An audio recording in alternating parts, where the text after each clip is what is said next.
رب ذوالجلال خالق کائنات ارشاد فرمائی خپل حبیب لبیب صلی اللہ علیہ وعلی آلہ وصحبہ وسلم تا خذ من اموالہم صدقہ،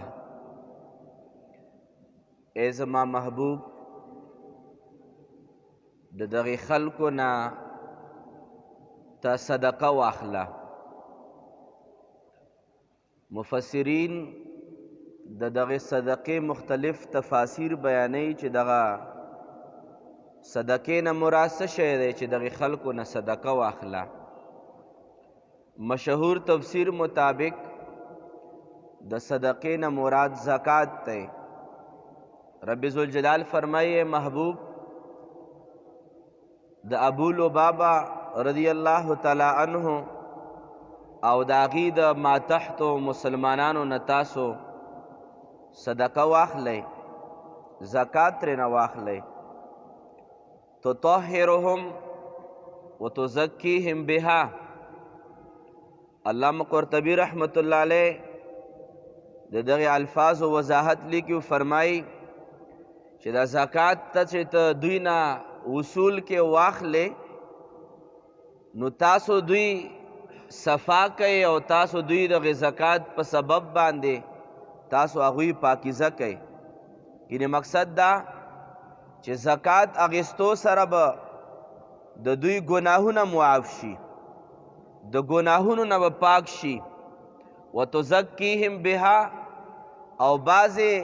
نفسانی او بعضې د انسان رزیل او خسیس خصلتونه وي، د هغې خصلتونو نه به دوی پاک شي. دوی کې به سخاوت راشي، جود به پکې راشي،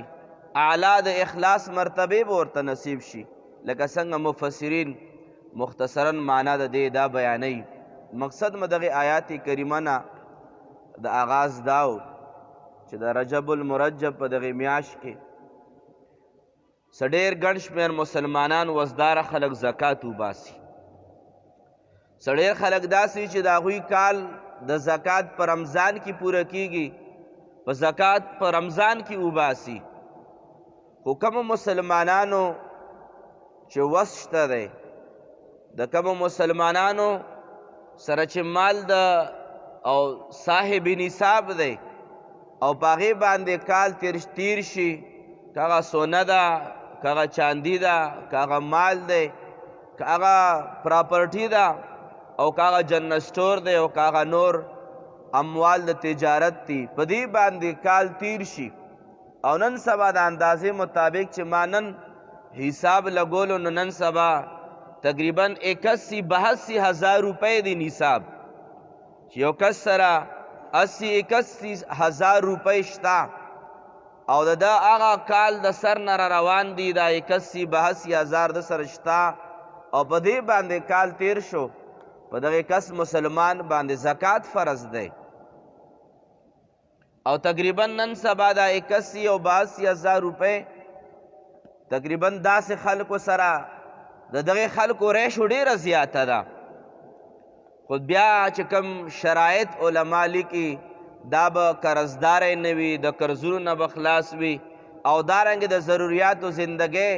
به د ده پوره وي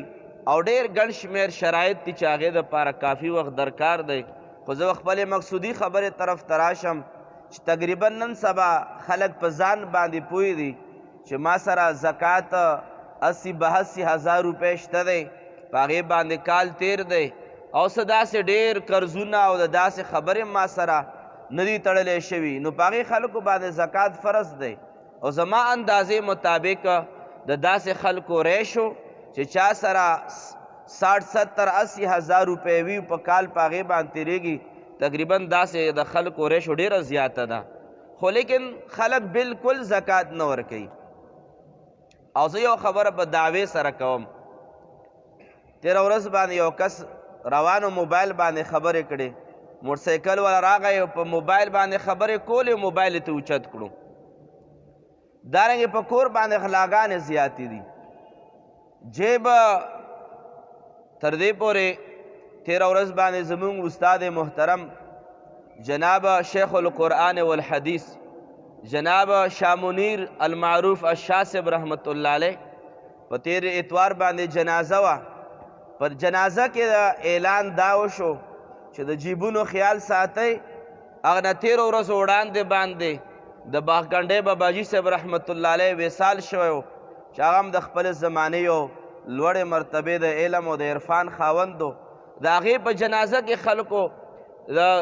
جیبونه یې د خلکو کټ کړي وو، غلاګانې شوې وې، د جیب نه موبایل ویستلی شوی و. نو چې هر کله زمونږ په جنازه کې دا اعلان کیږي چې د خپلو جیبونو خیال ساتئ. په جنازه کې د خلکو جیب کټ شي او د هغې نه موبایل یا د هغې نه پیسې ویستلی شي، او بیا بعضې بازارونه او په ګاډي کې د میټرو په بس کې موبایل ویستل، او دا واقعات خو بیا ډېر زیات آسان دي. چې کله جومات پورې دا خبره راغله، جنازې پورې د جیب تراشي راغله او د جیب کټ کېدل او د موبایل پټېدل راغلل، بیا بازار او دا نور ځایونو چې دا آسان دي. خبره ما دې پورې عرض کول غوښتله چې دا فسادات ولې راځي؟ دا خلک په غلا باندې ولې مجبوره شي؟ خلک ولې د جیب تراشیانې کوي؟ خلک ولې غلا کوي؟ خلک ولې د په پیسو باندې قاتل ولې جوړیږي؟ اجرتي قاتلان معاشره کې ولې ګرځېږي؟ هغه د ډېرو مجبوریانو نه بعد دغه څیزونو ته لاس اوچت کي، او هغې بنیادي وجه څه ده؟ هغه محتاجه وي، او څه خلک مالداره دي، مالداره غریبان له زکات نه ورکوي، هغوی خپل ضروریات بیا د کم ځای نه پوره کړي. هغوی ضروریات به خامخا په جنازه کې د موبایل په ویستو باندې به خپل ضروریات پوره کوي. په جنازه کې به د خلکو نه جیب نه پیسې او بټوه وباسي، په دې باندې به خپل ضروریات پوره کوي. بعضې کسان پېښور غله دي، بعضې کسان پېښور داسې چې د هغوی پیشه هم دا ده، لکه بعضې کسان سوالګري دي، هغوی غریبانان دي، او بعضې کسانو سوال او سوالګري چې دا پېښور دي، هغوی به دې نه پیشه جوړه کړې ده. دارنګې په غلو کې هم داسې خلک شته، د جیب تراشي چې څوک کوي په هغې کې هم داسې خلک شته چې بعضې کسانو پیشه ترې نه جوړه کړې چې ډېر په اسانه طریقې باندې ډېرې پیسې لاس ته راځي. خو ډېرو خلکو دې څیز ته لاس د دې د وجې نه اچولی چې مجبوره دي، او مجبوري په څه بنیاد باندې راځي؟ هغه مجبوري دې د وجې نه چې مالداره خلک زکات نه وباسي. او په ګارنټۍ سره زه دا وایم چې حیدرآباد کې چې څومره وزداره خلک دي، او په صحیح معنا باندې چې د چا څومره زکات فرض دی، په صحیح معنا باندې دا ټول وزداره خلک زکات وباسي، تاسو یقین وکړئ پېښور کې به غریب انسان ونه وینئ. غریب انسان به بیا تاسو معاشره کې نه وینئ. دا روډ د پاسه او دا چې کم په ریډ لایټ باندې په روډونو باندې یا په چوکونو کې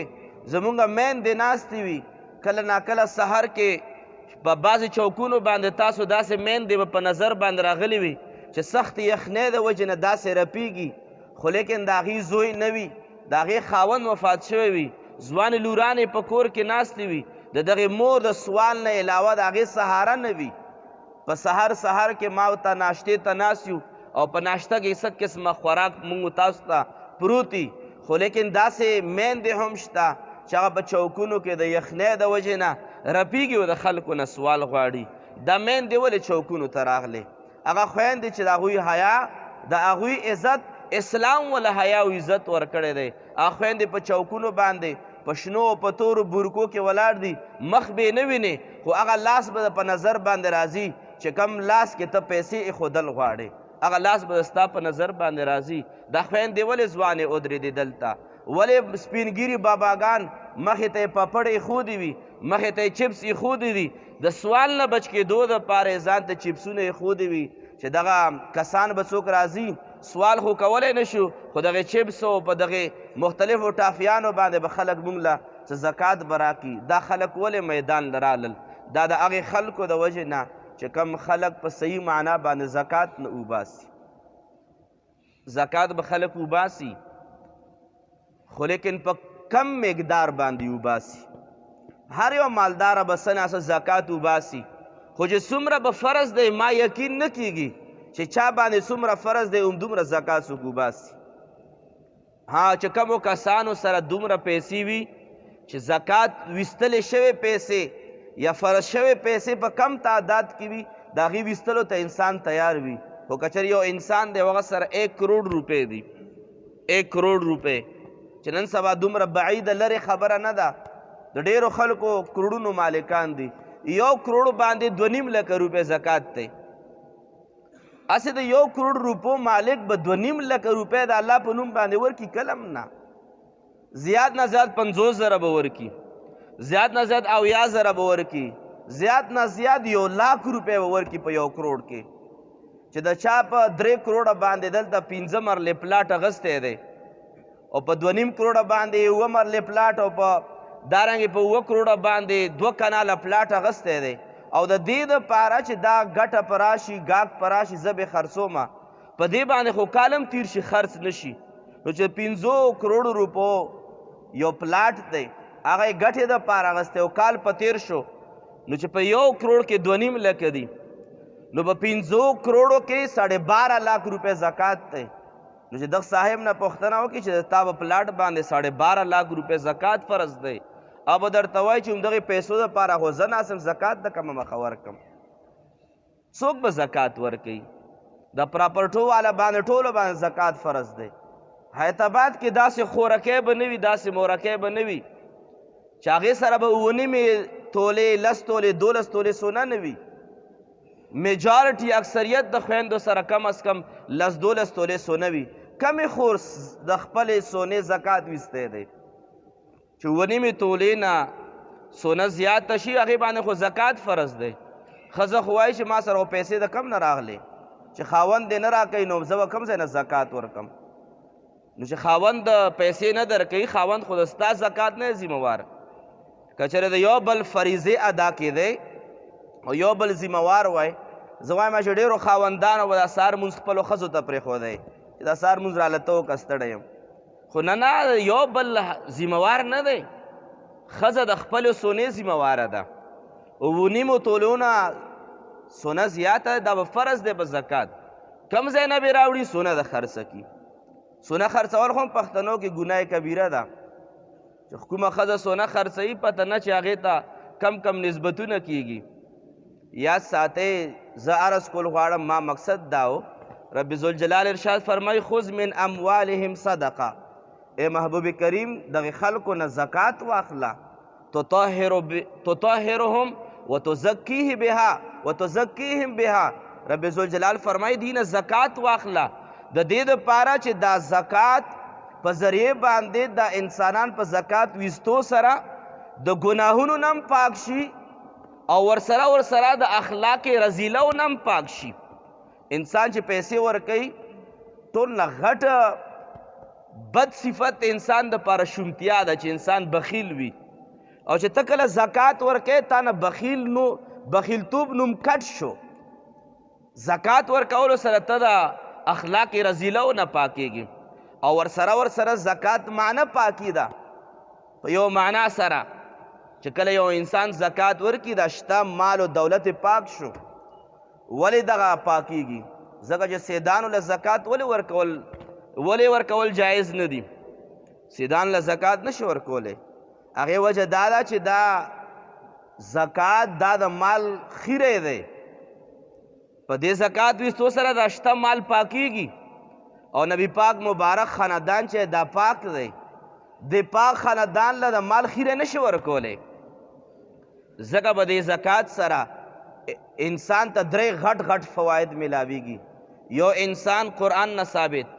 وتطهرهم نه معلومیږي انسان د ګناهونو نه پاکیږي وتزکیهم بها نه معلومات دا کیږي انسان د اخلاق رذیلو نه پاکیږي او اخلاص مرتبه ته انسان رسیږي او د روایتو نه ثابته ده چې د مال زکات په ویستو سره مال د هلاکت نه بچ کیږي مال د تباهۍ نه بچ کیږي او مال د خیرې نه پاکیږي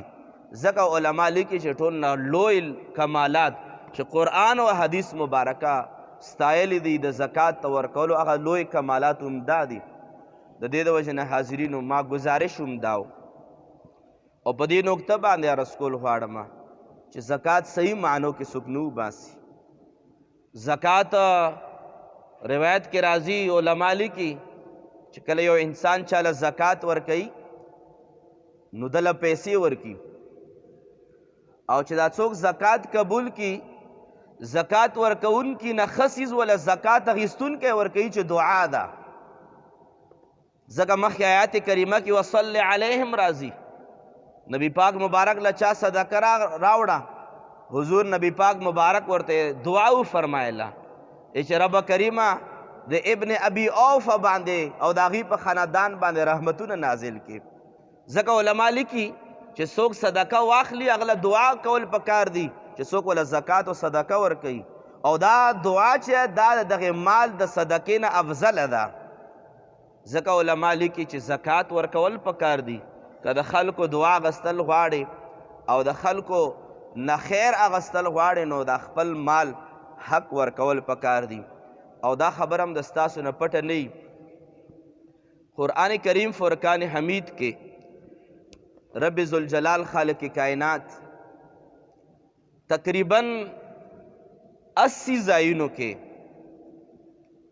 د مونځ سره د زکات ذکر راغلی دی چرته زکات ذکر دی الته مونځ ذکر دی او چرته مونځ ذکر دی الته زکات ذکر دی دا 80 آیاتونو کې 80 ځایونو کې مونځ او د زکات ذکر یو ځای راغلی دی 80 ځایونو کې او ځکه حضرت عبدالله ابن مسعود رضی الله تعالی عنہ فرمایي چې کم انسان 15 وخته مونځ په جمع باندې کوي 15 وخته مونځ گزار دی خو چې کال په تیر شي دی زکات نه ورکوي زکات په فرض دی او زکات نه ورکوي عبدالله ابن مسعود رضی الله تعالی عنہ فرمایي چې د دغه انسان یو مونځ هم نه قبلیږي او بیا حضرت عبدالله ابن مسعود رضی الله تعالی عنہ فرمایي یو کس ته زکات ورکوي او دړادړ زکات ورکوي یو کس داسې بنده به وي چې ډېر زکاتونه ورکوي خو اکثر دا چې چا سره لږې پیسې میسې زیات وي هغوی باندې د مونځ غفلت خامخا راځي فرمایي چې څوک زکات ورکوي او مونځ نه کوي خدای پاک د کربونه روپۍ زکات هم ورکا چې مونځ نه کوي زکات سره خدای پاک د کربونه روپۍ زکات نه قبلوي ځکه چې قرآن کریم فرقان حمید کې بحث 80 مرتبه د مونځ او د زکات یو ځای ذکر راغلی دی جدا جدا ذکر هم شته خو یو ځای چې کم ذکر راغلی دی ځکه عبدالله ابن مسعود رضی الله تعالی فرمایي چې د یو عبادت قبلېدو سره بل عبادت ضروری دی او د بل عبادت قبلېدو سره د بل عبادت ضروری دی د دې د وجې نه حاضرینو که چېرې فساد د معاشرې نه غلا د معاشرې نه اجرتي قاتلان د معاشرې نه انسان چې کومه ریشو باندې د غلا روانه ده دا ختمېدل غواړي څوک نو په دا چې کله ختمیږي د دې یو علاج دا دی چې معاشره کې زکات عام شي زکات حساب پکار دی چې کله یو جنرل سټور کې یو کس ناستی او هغه د ان آوټ دواړه د راتلو سامان په څو باندې راغی او د تلو والا په څو باندې دی د یوې روپۍ روزنامچه موجوده وي لکه د یوې روپۍ روزنامچه تا د ګټې دپاره ده چې نقصان نه بچ شي نو همدارنګې د یوې روپۍ حساب د زکات به ورکې 1 کروڑ روپۍ زکات ته ورکو خو 1 روپۍ د نه ده ورکړې حساب کې غلط شوې د 1 روپۍ د زکات نه ورکولو د وجې نه ته کبیره ګناه کې مبتلا یې دا څه معمولي خبره نه ده یو کس ته 15 وخته مونځ کوي یو ماخوستن مونځ فرض هم دی سنت هم دی او نفل هم دی او وتر هم دی ته وایې چې نن راشه زه ستړی یم دا فرض مونځ چې دا یو 3 رکاته به وکړم نو رکاتونه چې 3 شول خدای پاک درنه دا باقي 3 هم نه قبلوي دغه یو د وجې نه د دې د وجې نه د زکات پایده کې حد درجې بې احتیاطي کوي مسلمانان او کله ناکله خو بعضې کسان زکات په پیسو باندې چرته جومات جوړ کړي یا چرته چاله په اوبو بور وهي یا ساتې زکات مسائل زده کول فرض دي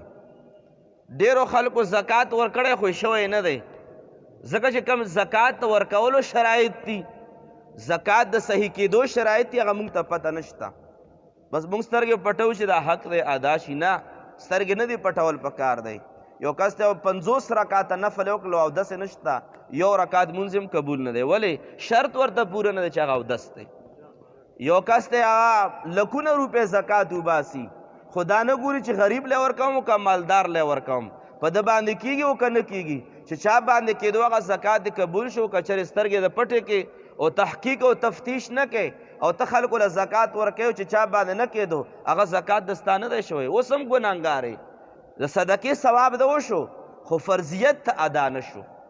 د دې د وجې نه حاضرینو رب ذوالجلال خالق کائنات په بل آیات کریمه کې ارشاد فرمایي ومما رزقناهم ينفقون اولنۍ سپارې په اولنۍ پیج باندې رب ذوالجلال خالق کائنات د مؤمنانو 15 صفتونه بیان کړي دي او یو صفت رب ذوالجلال دا بیان کړی چې ومما رزقناهم ينفقون او هغه مال چې خدای په فرمایي چې ما وله ورکړی د هغې مال نه د ما په نامه باندې بعضې مال خرج کوي رب ذوالجلال فرمایي دا د مؤمنانو د 15 صفاتو نه یو صفت دا دی انسان ادنا مؤمن کې 15 صفتونه وي الف لام میم نه بعد بیان شوي یو صفت به کې دی زکات به ورکوي د ادنا مسلمان دا صفت دی چې بیا ادنا مسلمان هم دا 15 صفتونو باندې پوره نه نو دین لاندې بله درجه د مسلمان شته نه د آخري لاندې درجه ده دین لاندې درجه بله شته هم نه او چې انسان باندې زکات فرض شي او نه ورکوي په دې حدیث مبارک باندې به خپلې خبرې ختمې کم حضور نبی پاک صاحب الاولاق جناب محمد رسول الله صلی الله علیه وعلی آله وسلم ارشاد پاک دی حضرت عمر فاروق رضی اللہ تعالی عنہ نے روایت تے ما خلطت الزکاة مالا قط الا اهلکته نبی پاک فرمائی چې د کم مسلمان په مال کې مال د زکات شریک شو یعنی یو کس ته هغه وشتا او زکات یې ونویستو د زکات پیسې په دغه مال کې مخلوط شوې ګډې وډې شوې نبی پاک فرمایي چې د مال زکات چې دا نور مال سره میلاو شو دا نور مال به تباه او برباد کی څومره لوی نقصان دی معاشره کې کوم یو روزګاري دی چې هغه د نقصان سره نه دی مخامخ کم کم یو روزګار به نامه به واخلو چې کم کم روزګاري دی مختلف خلک به تاسو ناستې څوک به پراپرټۍ سره وي څوک به تجارت وي چا به څه وي چا به څه وي چې چا ته مو ایسه حالات یې چې هر څه ټپ ولاړ دي هغه شته خپلې پیسې خورو دا هر څوک ولې دا الفاظ وایي ځکه چې هر څوک زکات نه وباسي او د الله نبی پاک دروغ خو نه وایي هغه صادق الامین دی نبی پاک فرمایي چې د انسان مال چې تباه کیږي د دې د وجې نه تباه کیږي چې دغه مال سره د زکات پیسې میلاو شوي دي د دې د وجې نه تباه کیږي او امام احمد بن حنبل رحمت الله علیه د دغه حدیث یو دویمه معنا بیان کړې ده نبی پاک فرمایي چې چا باندې زکات نه کیږي او زکات واخلي د ده مال به هم تباه کیږي څوک زکات نه ورکوي هغه مال به هم تباه کیږي څوک چا باندې زکات نه کیږي او زکات اخلي د هغه مال به هم تباه کیږي امام احمد بن حنبل رحمت الله علیه دویمه معنا د حدیث بیان کړې ده نو مونږه مالونه ولې هلاک دي مونږه مالونه ولې تباه دي ولې د کرونا د وبا په صورت کې ولې زمونږ هر څه ودرېدل سټاپ په سټاپ باندې ودرېدل نقصان راغی توان راغی مهنګایي راغله نبی پاک مبارک د دغې هلاکت او د تباهۍ د نقصان د تجارت وجه او ریزن دا ښودلی چې نبی پاک فرمایي چې دا مسلمانان چې زکات نه وباسي د مال نه مال بې تباه کیږي او تباهي دا نه چې اسمان نه به یو غټه ګولۍ راځي او تباه کیږي کله به په کور کې العیاذ بالله الله کریم د هر څوک ساتي داسې بیماري به راځي چې دا شته پیسې به په ولګېږي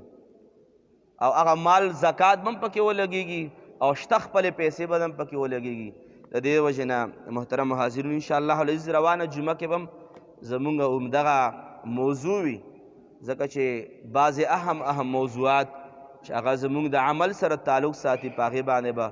بار بار خبرې کېږي کم واقعات وي کم د شخصیاتو سره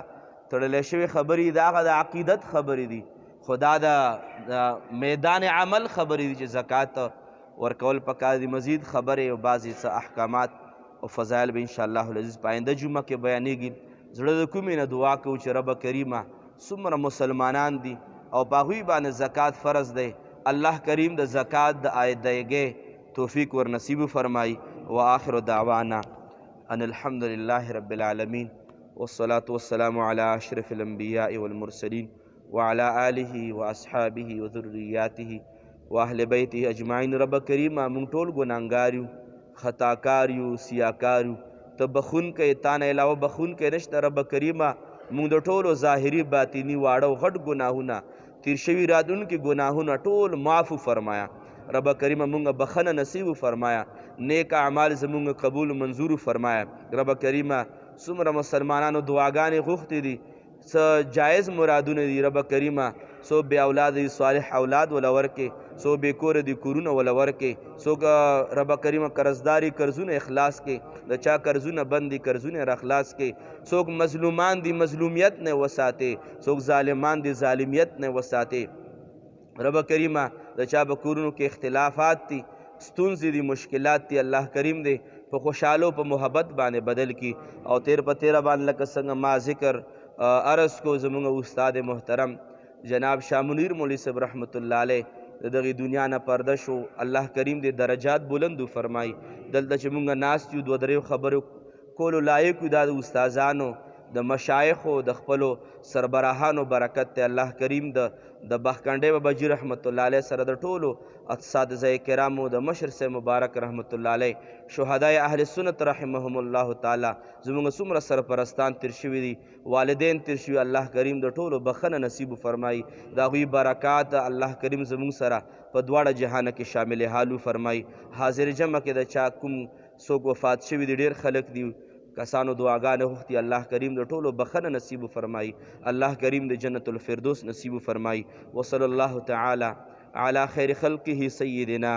محمد وآله واصحابه اجمعین برحمتک یا ارحم الراحمین.